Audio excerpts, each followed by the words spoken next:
이 시간 하나님께서 함께 하심을 믿습니다. 하나님께서 여러분 가운데 찾아오셔서 분명하게 말씀하실 줄 믿습니다. 이 시간 먼저 이렇게 저를 따라해 보시겠습니까? 나는 하나님의 사랑받는 자녀입니다. 나는 하나님의 축복받은 자녀입니다. 하나님의 축복받은 자녀입니다. 아멘. 이 놀라운 사실을 잊지 마시고 늘 기억하시고 선포하셨으면 좋겠습니다. 우리가 지난주부터 창세기 12장을 통해서 아브라함의 믿음에 대해서 함께 나누고 있습니다. 중요한 것은 아브라함이 하나님을 선택한 것이 아니라 하나님께서 아브라함을 선택하셨다라는 겁니다. 즉 믿음은 하나님께서 나를 선택하셨다라는 것을 받아들이는 것입니다. 비록 나는 자격도 없고 나는 아무것도 아니지만 하나님이 나를 선택하셨구나, 하나님이 나를 불러주셨구나, 그것을 받아들이는 것이 믿음입니다. 우리가 잘 알듯이 믿음의 시작은 말씀을 들으면서 시작됩니다. 그러나 말씀이 들어와서 우리가 그 말씀대로 순종할 때에 우리의 믿음은 자라기 시작합니다. 아브람도 하나님의 말씀을 들었습니다. 그리고 믿음의 여정을 시작했습니다. 아브람의 믿음의 여정은 갈대아 우르에서부터 시작되었습니다. 히브리서 11장 8절에 보면 믿음으로 갈대아 우르를 떠났다고 이야기합니다. 그러니까 하나님께서 가나안에서 만나 주기 전, 하란에서 떠나기 전 이미 갈대아 우르에서부터 아브라함은 하나님의 음성을 들었고 믿음으로 그 믿음의 여정을 시작했다는 것을 알 수 있습니다. 그런데 우리가 성경을 보면 알 수 있듯이 믿음으로 떠났지만 그 믿음의 여정에는 항상 형통한 일만 있었던 것은 아닙니다. 우리가 12장을 받고 지금 15장이잖아요. 그러니까 12장 후반절과 13장 14절에 보면 아브라함이 기근도 만납니다. 내가 원하지 않고 기대하지 않았던 일들도 경험하게 됩니다. 근데 중요한 것은 그 과정을 통해서 믿음이 성장한다는 것입니다.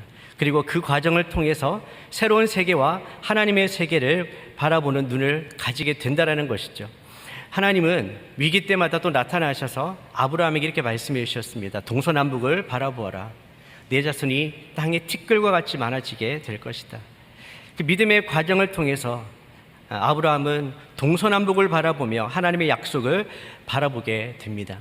그렇게 믿음을 가지게 된 자는 또한 행동하게 되는 것입니다. 믿음은 행동으로 반드시 이어집니다. 오늘 이제 15장은 굉장히 중요한 장입니다. 어떻게 보면 12장보다 15장이 더 중요한 내용들을 많이 담고 있습니다. 그래서 오늘 그 내용들을 좀 나누려고 합니다. 오늘 읽었던 1절에 보면 그 후에 여호와의 말씀이 임한 것을 알 수 있는데 그 후가 어떤 후인지를 먼저 좀 살펴보겠습니다. 우리 14장에 어떤 내용들이 있냐면 조카 롯이 포로로 잡혀가는 일이 생기게 됩니다. 그래서 아브라함이 따라가게 되죠. 그돌라오멜의 동맹군을 따라가서 이기고 다시 돌아옵니다. 승전가를 부르며 돌아오게 되죠. 그때 멜기세덱 왕이 와서 아브라함을 축복하는 일이 생깁니다. 그리고 또 소돔 왕이 와서 이 모든 노량물은 네가 다 가져라. 근데 아브라함이 가지지 않겠다. 이렇게 하면서 14장이 끝이 나요. 그리고 나서 그 후에 하나님께서 나타나셔서 말씀해 주시는 것이죠. 근데 오늘 이 표현이 굉장히 중요합니다. 오늘 1절에 보시면 여호와의 말씀이 환상 가운데 임했다. 이 표현은 오늘 처음 등장하는 표현이고요. 이 표현은 구약의 다른 선지서를 보면 선지자에게 하나님께서 특별한 말씀을 주실 때, 계시를 주실 때에 이 표현이 등장하고 있습니다. 오늘 이 표현이 처음 등장했다는 것은 하나님께서 아브라함을 예언자 중에 한 명으로 여기고 계시고 하나님께서 예언하실 말씀이 계시고 직접 나타나서 말씀하셔야 될 만큼 중요한 내용들이 있다라는 것입니다. 여러분, 하나님은 분명히 말씀하시는 분입니다. 어떨 때는 말씀하시고 어떨 때는 환상을 보여주기도 하십니다. 오늘은 아브라함에게 환상을 보여주시는 것이죠. 저는 오늘 예배에 참여한 모든 분들에게도 하나님께서는 말씀하시고 때로는 여러분들에게도 환상을 보여주실 줄 믿습니다. 하나님 우리 각자의 처지를 너무나 잘 아시기 때문에 우리 각자에 꼭 맞게끔 말씀해 주시고 만나 주시는 분임을 믿습니다. 오늘 그 하나님을 기대하시면서 말씀 속으로 들어가 보겠습니다.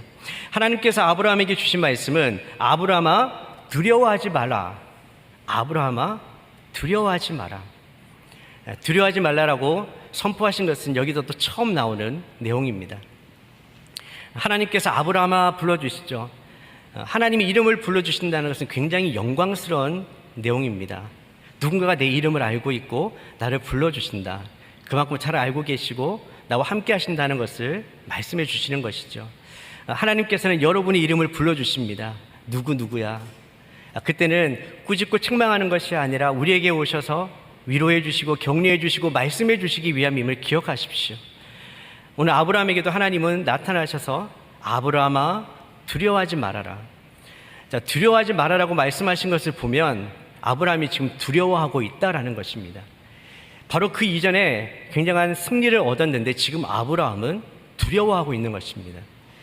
두 가지 이유 때문일 것이라고 생각해 볼 수 있습니다. 첫 번째는 비록 밤에 공격을 해서 이기긴 했지만 그돌라오멜과 그 동맹군이 훨씬 군인도 많고 훨씬 강합니다. 그들이 다시 급습해 온다면 이길 자신이 없는 거죠. 만약에 그들이 쳐들어온다면 어떻게 될까? 아브라함은 승리를 했지만 그 덕에 강한 원수들을 얻지 않았습니까? 그러니까 두려운 거예요. 그들이 두려운 것입니다. 그런데 하나님께서는 오늘 그 두려움을 아시고 이렇게 이야기하시는 것이죠. 나는 내 방편이 네가 받게 될 상이 아주 클 것이다. 두려워하는 아브라함에게 내가 너의 방패라고 말씀해 주십니다. 방패는 지켜주고 안전하게 보호해 준다는 말씀이죠. 하나님께서 방패가 되어주신다. 여러분 한번 묵상해 보십시오. 방패는 외부에서 어떤 공격이 오더라도 막아주는 것이 방패입니다. 이미 하나님은 아브라함을 방패로 공격에서부터 막아주신 적이 있었어요. 그것이 바로 12장에서부터 13장, 14장에 나오는 내용이었습니다. 아브라함이 기근 때문에 이집트로 내려간 적이 있었습니다. 그때 아내를 누이라고 또 속였죠. 그래서 이집트 왕이 그 아내를 취했을 때 하나님께서 그 가문을 지켜주셨어요. 또 동맹군과 싸울 때에도 비록 그들의 적이 숫자가 많았지만 하나님께서 그 전쟁에서도 아브라함을 방패가 되어주셔서 지켜주신 거예요. 그러니까 이미 아브라함은 하나님의 방패 되심을 경험했습니다. 근데도 또 두렵죠. 이것이 바로 저와 여러분의 모습입니다. 대부분 뭔가 하나가 해결되고 또 해결되었지만 다시 또 문제가 오면 우리는 또 두려워하지 않습니까? 참 연약한 것이 우리의 모습입니다. 그럴 때 하나님께서 이렇게 말씀하시는 것이죠. 두려워하지 마라. 내가 너의 방패다. 오늘 예배 드리는 모든 분들에게 동일하게 축복합니다. 여러분, 하나님은 여러분의 방패이십니다. 아무리 원수가 공격해도 아무리 원수가 강해도 하나님보다 강하지 않습니다. 하나님이 우리를 지켜주시며 우리는 안전할 수 있습니다. 그래서 우리는 하나님께로 가야 돼요. 하나님 안에 있어야 합니다. 그래야 안전한 것이죠. 하나님 우리의 방패가 되십니다. 두려워하지 말라는 말씀은 성경에 굉장히 많이 나오는 중요한 말씀입니다. 우리 성경의 한 구절을 읽어보겠습니다. 이사야서 41장 10절 말씀입니다. 자막 통해 함께 읽습니다. 시작. 그러니 두려워하지 마라. 내가 너와 함께 있다. 걱정하지 마라. 나는 내 하나님이다. 내가 너를 강하게 하고 너를 도와주겠다. 내 오른손, 의로운 오른손으로 너를 붙들어 주겠다. 아멘. 네. 하나님은 우리에게 끊임없이 두려워하지 말라고 하시지만 돌아보면 우리도 참 끊임없이 두려워하는 것 같습니다. 어떤 문제가 생기면 대부분의 사람들은 염려와 근심과 두려움을 갖게 됩니다. 근데 두려움을 갖게 되면 사람들의 판단력이 흐려져요. 앞이 잘 보이지가 않습니다. 그러면서 점점 절망의 늪에 빠지게 된다는 것이죠. 믿음의 사람 아브람도 마찬가지였습니다. 그도 두려워하고 있습니다. 그런데 여기서 중요한 것, 믿음의 사람도 두려워할 수는 있습니다. 그렇지만 두려움에 계속 빠져 있어서는 안 된다라는 것입니다. 바로 이것이 믿음의 사람과 아닌 사람의 차이점이죠. 믿음의 사람은 두려워할 수는 있지만 그 두려움에 빠져 있는 사람이 아니라 다시 회복될 수 있다는 것, 이것이 너무나 중요한 위로가 되는 말씀입니다. 믿음의 가장 큰 적이 무엇일까요? 바로 불신앙과 두려움입니다. 우리 가운데 어떤 의심이 있습니까?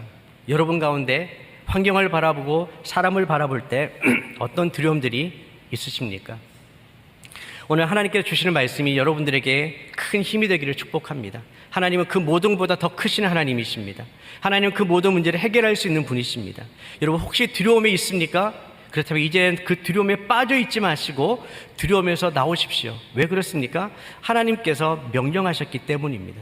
두려워하지 마라. 여러분 각자의 영혼에게 이렇게 한번 선포해 보십시오. 내 영혼아 두려워하지 말아라.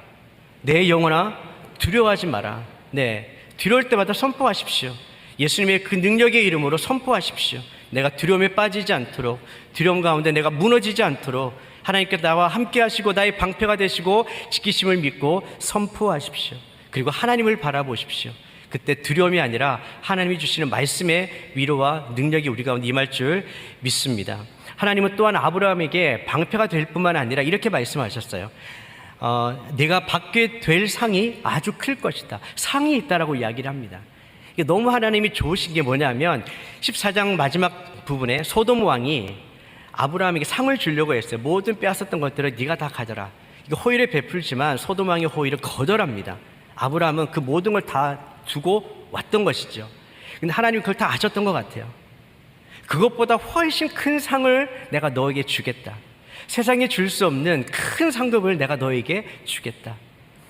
이것이 우리에게 얼마나 큰 위로가 됩니까? 예수님의 제대로 살아갈 때 다 버려야 되는 것 같고 우리가 가진 것도 없는 것 같고 때로는 믿음으로 살아갈 때 세상 가운데 손해보는 것 같고 이 모든 것들이 우리에게 손해가 되는 것 같지만 성경은 우리에게 분명히 이야기합니다. 내가 너에게 줄 더 큰 상급이 있다. 그리고 그 큰 상급은 바로 하나님이라고 말씀해 주십니다. 여기서 믿으십니까? 세상이 줄 수 있는 것보다 하나님이 주실 수 있는 상급이 훨씬 더 큰 것을 믿으십니까? 아멘. 여러분 이럴 때는 좀 크게 아멘 하십시오. 세상이 줄 수 있는 게 아무리 커 보여도 여러분 하나님이 우리에게 주실 수 있는 상급이 더 크고 엄청난 것을 믿으시기를 축복합니다.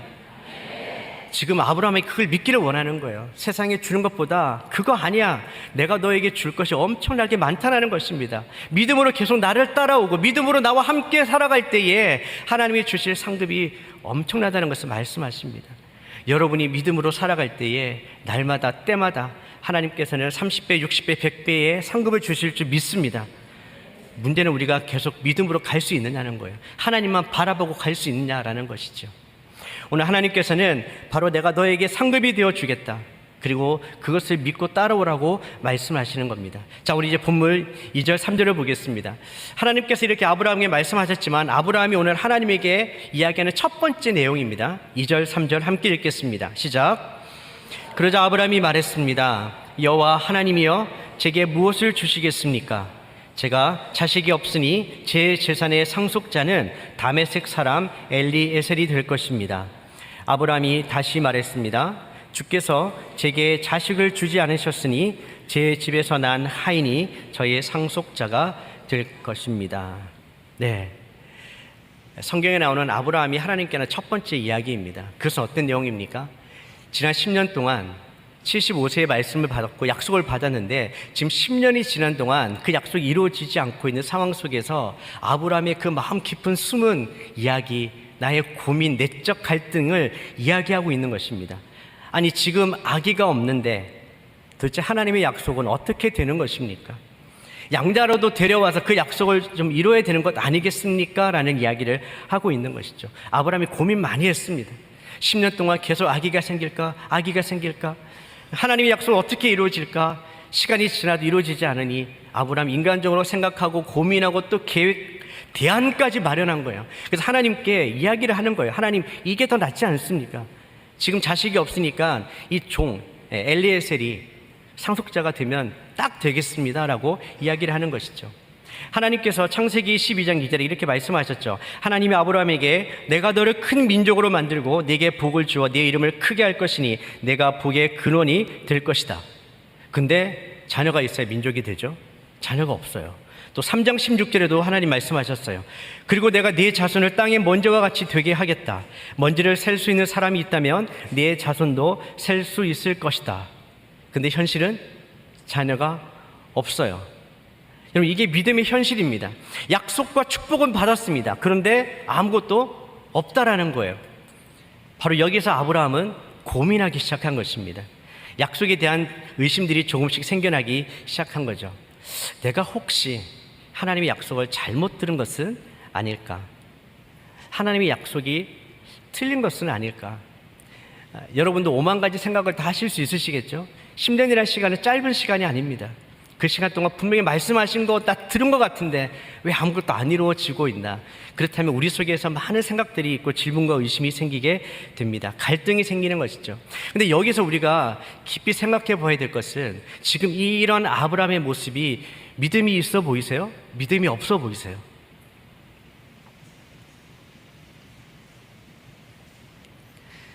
이것이 믿음이 없어서 지금 하나님께 이야기하는 게 아니라는 것을 기억하십시오. 이미 아브라함은 믿음으로 갈대아 우르에서 떠났습니다. 그리고 10년 동안 믿음으로 살아왔습니다. 그런데 이런 내용들은 어떻게 이해해야 될까요? 하나님의 말씀 분명히 내가 받았지만 현실적으로 이루어지지 않는다. 그럴 때 우리는 고민하게 되는 거예요. 내 속에는 분명히 하나님을 믿어요.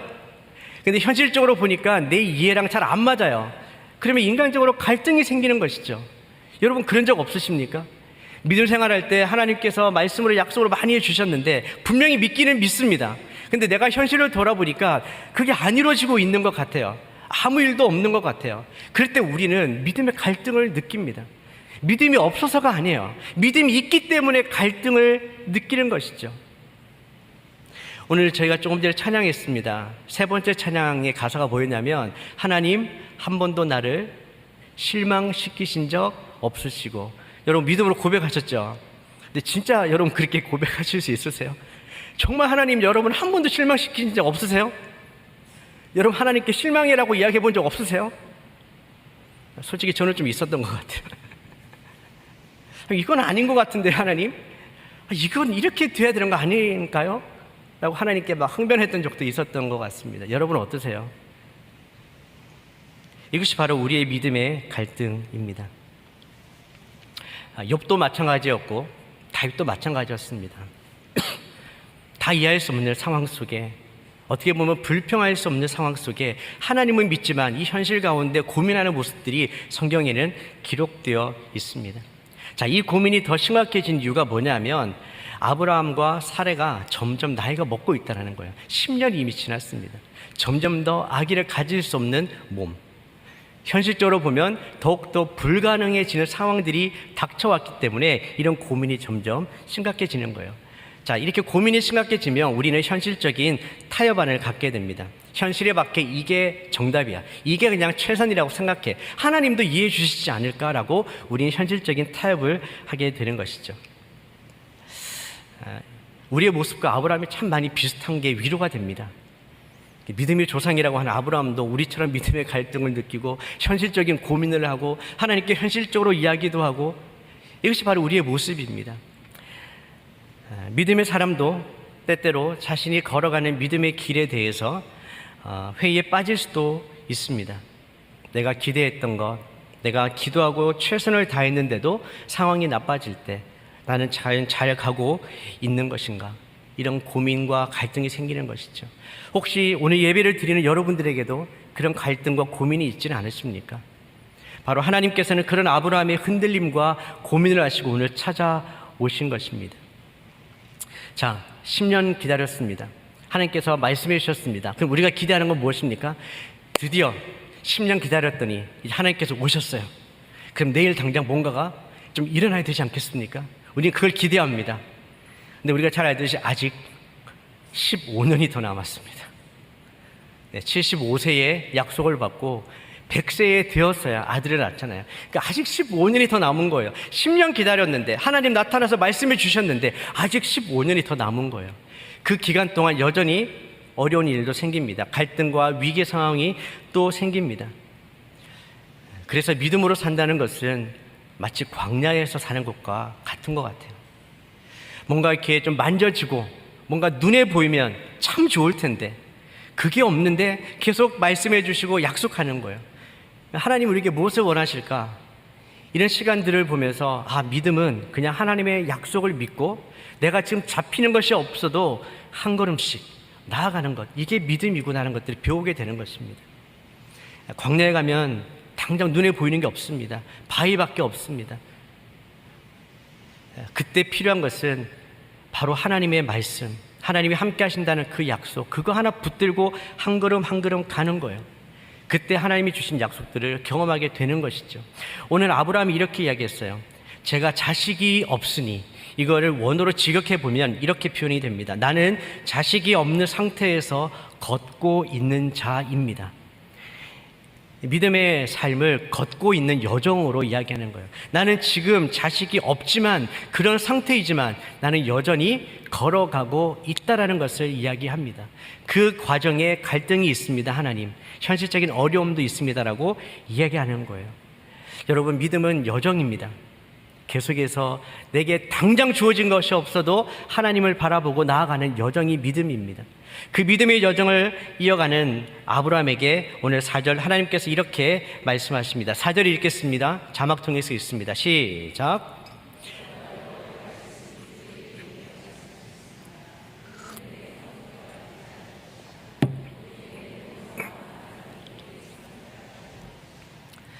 네, 하나님의 말씀은 그가 내 상속자가 아니다라고 분명하게 이야기합니다. 아브라함이 이야기했는데 거기에 대해서 노라고 이야기한 거예요. 그거 아니다. 그거는 너희 현실적인 생각이고 나의 계획은 다르다. 나는 계획이 있다라고 말씀해 주시는 겁니다. 내 몸에서 나온 자가 상속자가 될 것이다. 현실로 보면 불가능하지 않습니까? 근데 하나님의 말씀에는 약속이 있는 거예요. 믿음으로 보면 다 이루어졌어요. 그래, 하나님 하실 거야. 근데 현실을 보면 아직 아무것도 없습니다. 상식적이고 합리적이고 이성적인 것은 누가 못 믿겠습니까? 그건 누구라도 다 믿을 수 있는 것입니다. 그런 것을 믿는 사람을 믿음의 사람이라고 우리는 부르지 않죠. 누구나 다 믿을 수 있는 것을 믿는 사람이 어떻게 믿음의 사람입니까? 그러나 성경에 보면 노아, 아브라함, 모세 전부 다 믿을 수 없는 상황에서 하나님 말씀을 믿고 방주를 짓고 믿음의 여정을 가는 것입니다. 그래서 우리는 그분들을 믿음의 사람이라고 부르는 거예요. 우리의 믿음의 갈등이 있다면 바로 우리가 상식적인 수준에서 믿으려고 하기 때문입니다. 저는 오늘 우리가 다시 한번 하나님 앞에서 우리의 믿음을 점검해 보기를 축복합니다. 과연 나는 이성적이고 합리적이고 내가 믿을 수 있는 것만 믿는가? 아니면 정말 하나님의 말씀을 불가능해 보여도 믿는 믿음으로 나아가는가? 성경에는 하나님의 생각과 인간의 생각이 다르다고 분명히 말씀해 주고 있습니다. 이사야 55장 8절과 9절 말씀을 읽겠습니다. 시작. 내 생각은 너희 생각과 다르고 내 길은 너희 길과 다르다. 여호와의 말씀이다. 하늘이 땅보다 높은 것처럼 내 길은 너희 길보다 높고 내 생각은 너희의 생각보다 높다. 아멘. 우리 이것을 믿습니다. 하나님께는 가능한지 불가능한지가 이게 쉬운 문제인지 어려운 문제가 중요한 게 아니에요. 왜냐하면 하나님께는 불가능한 일이 없기 때문입니다. 그래서 하나님께는 뭐가 중요합니까? 이것이 하나님의 뜻인가? 이것이 하나님의 뜻이 아닌가가 중요한 거예요. 우리가 살아가면서 믿음의 결정 내릴 때도 이게 중요한 질문입니다. 이게 가능한가 불가능한가가 아니라 이것이 하나님의 뜻인가? 하나님의 뜻이 아닌가? 그 질문 앞에 믿음을 가지고 하나님과 씨름하십시오. 기도해 보십시오. 그리고 하나님의 응답을 구하십시오. 우리가 선택해야 되는 것은 쉬운 것, 가능한 길이 아니라 하나님이 원하시는 올바른 길, 의의 길을 선택해야 될 줄 믿습니다. 정말 그것이 우리의 믿음의 길이 되기를 원하고 우리의 선택이 되기를 축복합니다. 여기에서 믿음의 역할이 있습니다. 믿음은 약속의 말씀과 현실을 연결시켜주는 다리와도 같은 것이 믿음입니다. 다시요. 약속의 말씀과 현실을 연결시키는 것이 믿음입니다. 여러분, 여리고성이 무너지기 전에 이미 마음속에 여리고성은 무너져 있어야 되는 거예요. 다윗이 골리앗을 넘어뜨리기 전에 이미 믿음의 마음속에는 골리앗은 넘어져 있어야 되는 것입니다. 이것이 바로 현실과 하나님의 약속, 그것을 연결시키는 겁니다. 우리에게도 이런 믿음이 있게 되기를 축복합니다. 진리는 반드시 승리합니다. 하나님의 말씀은 반드시 이루어집니다. 이것을 우리가 분명하게 믿게 되기를 축복합니다. 지금 하나님은 아브라함에게 그런 것을 계속 요구하고 있는 거예요. 이미 믿음이 시작되었지만 오늘 15장에 가서 아브라함의 믿음에 대해서 마지막에 이제 오케이 해 주십니다. 근데 그 과정을 보면 이런 질문들이 있고 고민들이 있고 갈등이 있는 거예요. 근데 그런 걸 통과하면서 하나님의 약속을 붙들게 되는 이 과정이 우리의 믿음의 과정이 되기를 바라고 하나님께서 인정해 주시는 믿음으로 나아가기를 축복합니다. 자, 하나님께서는 아브라함에게 믿음을 심어주시기 위해서 이제 시청과 교육을 해 주십니다. 5절입니다. 5절 말씀 읽겠습니다. 시작. 여호와께서 아브라함을 밖으로 데리고 나가 말씀하셨습니다. 하늘을 올려다보고 별을 세어보아라. 과연 셀 수 있겠느냐? 그리고 여호와께서 말씀하셨습니다. 내 자손도 이와 같을 것이다. 아멘. 네. 저는 이 말씀만 보면 저 별은 나의 별, 저 별은 나의 별 노래를 부르게 되는 것 같아요.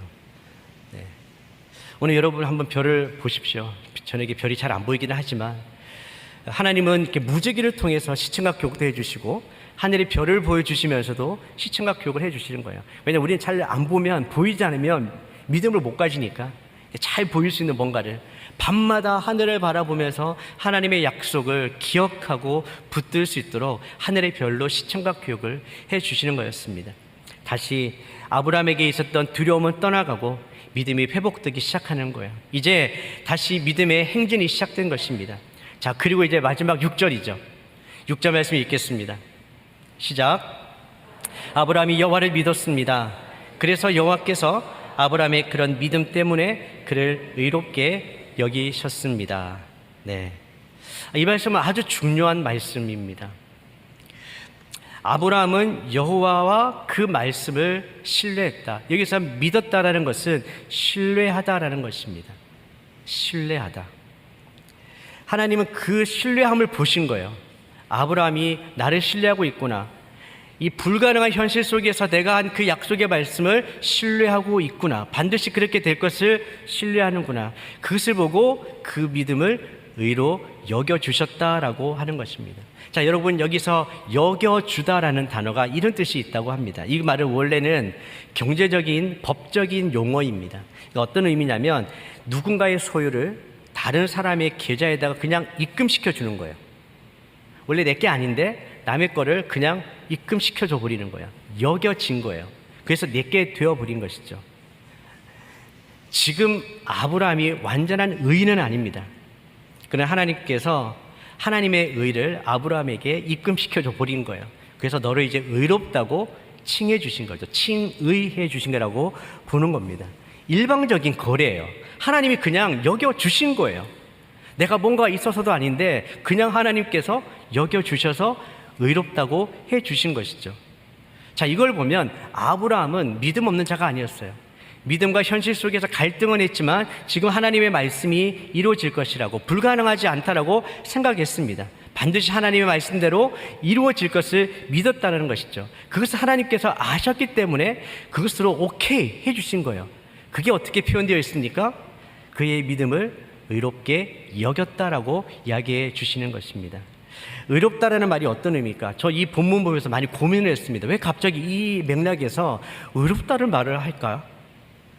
우리는 의롭다 할 때 로마서의 그 의로움, 죄에서 구원받는 그 의롭다는 이야기를 많이 하는데 오늘 본문은 그런 본문이 아닌데 왜 의롭다고 말씀해 주실까? 도대체 여기 의롭다는 어떤 뜻일까?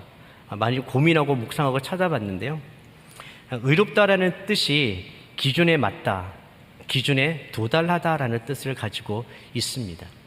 그러니까 지금 이것은 뭐냐면 하나님께서 세워놓으신 믿음의 기준이 있습니다.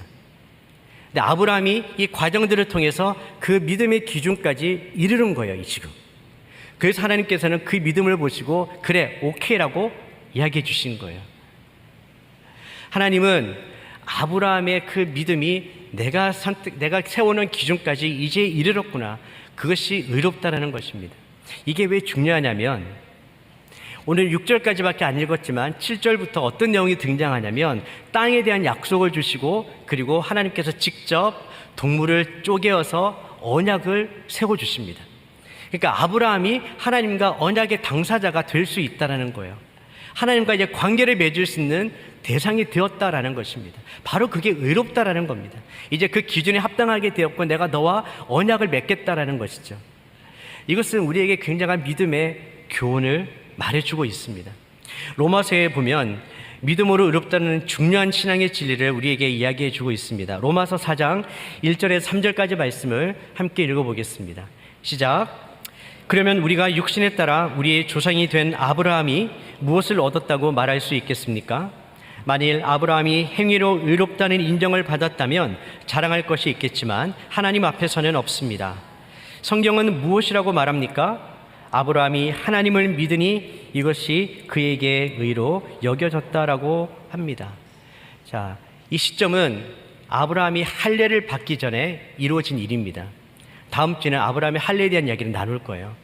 뭔가를 하기 전에 이미 그 믿음, 그 마음속에 하나님을 충분히 신뢰하는 것을 보고 하나님께서 의로 여겨주셨다. 이제 너와 나는 다시 관계를 할 수 있고 언약 관계가 되었다. 너는 이제 축복을 받을 만한 자격이 있다고 말씀해 주신 거예요. 이것이 오늘 우리에게 어떻게 적용됩니까? 로마서 4장 20절에서 24절 말씀입니다. 우리 자막 통해서 함께 읽습니다. 시작. 그는 하나님의 약속을 믿고 의심하지 않았고 도리어 믿음이 굳건해져서 하나님께 영광을 돌리고 약속하신 그것을 또한 능히 이루실 것을 확신했습니다. 그러므로 이것이 그에게 의로 여겨졌습니다. 그에게 의로 여겨졌다는 말은 아브라함만을 위해 기록된 것이 아니라 의롭다는 인정을 받을 우리, 곧 우리 주 예수를 죽은 사람 가운데서 살리신 분을 믿는 우리도 위한 것입니다. 네, 아브라함이 의롭다 함 받았던 그 믿음은 하나님께는 불가능한 일이 없다라는 것, 그 약속을 반드시 성취하신다는 것, 하나님이 약속하신 대로 그 자손을 주실 것에 대한 믿음이었어요. 자, 지금 우리의 믿음은 어떤 믿음입니까? 오늘 로마서에 있는 말씀처럼 예수님께서 죽으시고 부활하셨고 그것이 우리에게도 동일하게 영향을 미쳐서 우리가 예수님을 믿으면 우리도 죽어도 살겠고 영원한 천국을 소유한다라는 그 믿음 아닙니까? 믿음의 내용은 다르지만 우리가 하나님이 어떤 분이시고 하나님이 우리 위해서 어떤 일을 하셨고 앞으로 어떤 일을 하실 것에 대한 그 믿음이 있는 거예요. 그리고 하나님은 그것을 오케이 하시면서 의롭다고 여겨주신 것이죠. 하나님은 아브라함에게 나는 전능하다. 나는 너에게 방패가 되어줄 것이다. 나는 너에게 상급이 될 것이다. 나는 너가 아기를 낳을 수 없는 상황에서도 아기를 낳게 해줄 수 있다. 그리고 믿음으로 너는 의롭게 된다라고 선포해 주셨습니다. 이것이 바로 아브라함의 믿음을 설명하는 중요한 내용입니다. 저는 오늘 예배 참여한 여러분들에게 정말 도전하고 싶은 내용이 있다면 우리가 이 믿음을 갖게 되기를 축복합니다. 우리가 지금 완전하지 않습니다. 우리도 아브라함처럼 믿음의 여정 가운데 혹시 머물러 있을 수도 있어요. 때로는 현실과 믿음의 약속 속에 갈등을 일으키고 현실적인 대안을 고민하고 하나님께 이게 맞지 않습니까? 라고 이야기하고 있을지도 모르겠습니다. 근데 하나님은 다 알고 계세요. 우리가 뭐로 힘들어하고 있는지, 왜 흔들리고 있는지, 현실적인 어떤 고민들을 하고 있는지 다 알고 계십니다. 그리고 하나님은 그 고민 가운데 다시 나타나셔서 바로 내일 그 문제를 해결해 주시는 것이 아니라 또 말씀을 주세요. 그 말씀 붙들고 가라고. 제가 좋아하는 말씀입니다. 빌립보서 2장에 보면 아무것도 염려하지 말고, 혹시 외우시는 분 계십니까? 아무것도 염려하지 말고 오직 기도와 간구로 너희 구할 것을 감사함으로 하나님께 아뢰라. 그리하면 모든 지각에 뛰어난 하나님의 평강이 그리스도 예수 안에서 너희 마음과 생각을 지키시리라. 믿음의 여정은 하나님과 함께하는 것입니다. 당장 손에 잡히는 것 없지만 그래도 우리는 한 걸음씩 가야 된다고 제가 말씀드렸잖아요. 근데 그 걸음이 그냥 너무나 어렵고 힘들고 억지로 가는 걸음이 아니라는 거예요. 당장 보이는 것은 없지만 오늘 하나님의 약속의 말씀을 보면 하나님은 우리가 무엇을 원하고 우리가 필요한 것을 아시기 때문에 감사로 기도하며 그 주님과 동행할 때에 어떻게 언약 가운데 말씀해 주시고 응답해 주시냐면 모든 생각과 지각을 뛰어넘는 하나님의 평강으로 응답해 주신다고 약속해 주셨습니다. 그게 있기 때문에 우리는 또 한 걸음을 걸을 수 있는 거예요. 하나님, 우리 마음과 생각을 지켜주십시오. 그것에 뛰어넘는 하나님의 평강을 우리에게 주시기 때문에 오늘도 하나님의 그 주실 은혜와 그 축복을 바라보며 나는 믿음의 걸음을 걷습니다. 우리가 날마다 이 고백을 할 수 있게 되기를 축복합니다. 저는 여러분이 계속해서 믿음의 여정을 떠나시기를 축복합니다. 근데 믿음 없이 가는 걸음이 아니라 이제는 정말 하나님을 향한 이 믿음으로 나갈 수 있게 되기를 소망합니다. 근데 여기에 또 한 가지 비밀이 있습니다. 그것은 이 믿음은 하나님의 선물이라는 거예요. 믿음은 하나님의 선물입니다. 오늘 우리가 간절히 하나님께 구할 때 오늘 이 믿음을 하나님께서 우리 모두에게 선물로 주실 줄 믿습니다. 사랑하는 우리 산부 예배 드리는 모든 분들, 이럴 때는 아멘을 크게 하셔야 되는 거예요. 오늘 하나님께서 여러분에게 이 믿음을 선물로 주실 줄 믿습니다. 정말 이 믿음 갖고 싶지 않으세요? 저는 정말 갖고 싶어요. 저도 흔들릴 때가 있고 저도 갈등이 있거든요. 우리 모두가 그런 상황이 있기 때문에 오늘 하나님께서 오케이 하셨던 이 믿음, 의롭게 되는 이 믿음, 저는 그 믿음을 저도 갖고 싶어요. 오늘 찬양 한 곡을 하고 정말 하나님께 이 믿음을 달라고 좀 같이 부르짖으며 기도했으면 좋겠습니다. 오직 믿음으로라는 찬양인데요, 세상 흔들리고 사람들은 변하여도 나는 주를 섬기리. 주님의 사랑은 영원히 변하지 않네. 나는 주를 신뢰해. 오직 믿음으로 내가 살리라. 오직 의인은 믿음으로 말미암아 살리라. 오늘 우리가 이 말씀을 정말 믿음으로 이 찬양으로 함께 고백했으면 좋겠습니다.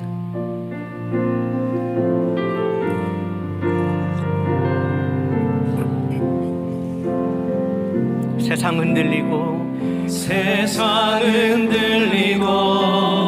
사람들은 변하여도 나는 주를 섬기리. 주님의 사랑은 영원히 변하지 않네. 나는 주를 신뢰해. 오직 믿음으로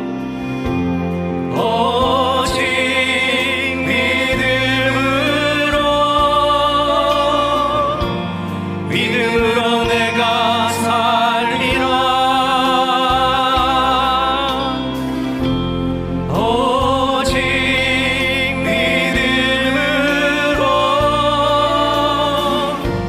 믿음으로 내가 살리라. 오직 의인은 믿음으로 말미암아. 오직 의인은 믿음으로 말미암아 살리라. 오직 의인은 믿음으로 말미암아 살리라. 믿음 흔들리고 사람들 주를 떠나도, 믿음 흔들리고 사람들 주를 떠나도 나는 주를 섬기리. 주님의 나라는 영원히 쇠하지 않네. 나는 주를 신뢰해. 우리 오늘 손을 들고 함께 고백하십시다. 오직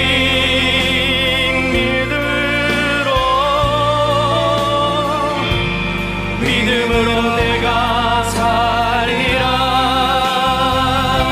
오직 믿음으로, 오직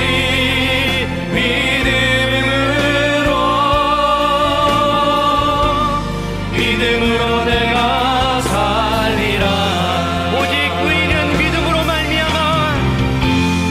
오직 의인은 믿음으로 말미암아 살리라. 오직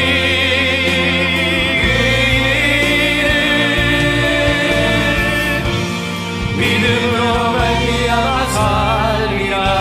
우리 두 손을 들고 함께 기도하십시다. 하나님, 저희의 믿음 없음을 용서하여 주시고, 우리 시간 하나님의 전능하심과 하나님께서 우리의 방패 되어 주심과 하나님의 우리의 상급 되어 주심을 믿는 믿음으로 나아가게 하여 주시옵소서. 내가 지금 비록 잡은 것이 없고 지금 당장 눈에 보이는 것이 없어도 살아계신 하나님, 우리와 함께 하시는 그 하나님을 향한 믿음으로 오늘도 믿음의 여정을 한걸음씩 나아가겠습니다. 이 큰 믿음으로 주님과 함께 동행하겠습니다. 오늘 우리에게 믿음 허락하여 주시옵소서. 우리 주여 한번 외치며 기도하십시다. 주여, 주여, 오늘 주님 앞에 간절히 믿음을 구하는 주의 자녀들에게 믿음을 허락하여 주시옵소서. 현실적으로 보이지 않고 불가능해 보이고 손에 잡히지 않는 것들로 인해 우리의 믿음이 흔들리고 우리의 믿음이 연약해 있습니다. 주여, 어디로 가야 할지 몰라 현실적인 대안들을 찾고 우리가 우리의 마음대로 살아가려고 했음을 용서하여 주시옵소서. 주님, 이 시간 주님 앞에 간절히 구합니다. 우리에게 믿음을 더하여 주시옵소서. 하나님은 지금도 살아계십니다. 지금도 하나님 말씀하십니다. 하나님은 전능하신 분입니다. 하나님 우리의 방패가 되어 주십니다. 하나님은 우리의 가장 큰 상급이십니다. 오 주님, 때는 우리 안에 믿음의 갈등이 있어도, 때는 우리가 온전치 못하여도 이 믿음으로 살아가 하나님 앞에 의로운 자라, 언약에 합당한 자라 칭찬받고 오직 하나님만을 위해 우리 인생을 드리며 하나님의 뜻을 이루어드리는 저희들이 되게 하여 주시옵소서. 오늘 믿음으로 간구하는 모든 주의 자녀들에게 하나님 이 믿음을 허락하여 주시옵소서. 이 믿음을 주시옵소서. 그렇게 해주실 것 믿고 감사드리며 예수님의 이름으로 기도드립니다.